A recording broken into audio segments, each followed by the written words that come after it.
ये दोस्तों खेसारी लाल की एक और गाने के पोस्टर आने वाला है। इसी वीडियो में शुरू से लेकर अंत तक बना रहिए। हम हमेशा ऐसा वीडियो न्यू फॉर्मेशन जितना जल्दी लाने को मैं प्रयास करता हूं आप लोगों तक।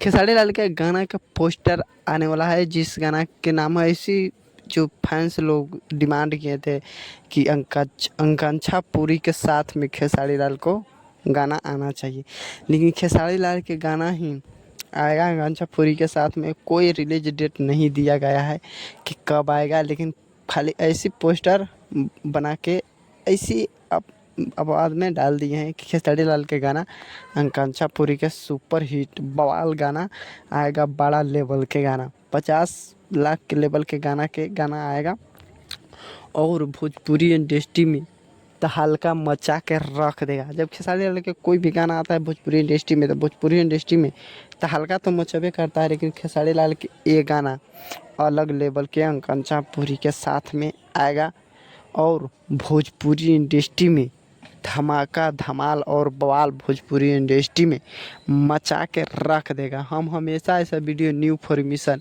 जितना जल्दी लाने को मैं प्रयास करता हूं आप लोगों तक। खेसारी लाल के फैंस हो तो इस वीडियो को लाइक और सब्सक्राइब जरूर करें, और हमेशा ऐसा वीडियो जितना जल्दी लाने को मैं प्रयास करता हूं। अगर इस वीडियो पर नया है तो इस वीडियो को लाइक और सब्सक्राइब जरूर करें। पूरा वीडियो देखने के लिए आप लोगों को धन्यवाद।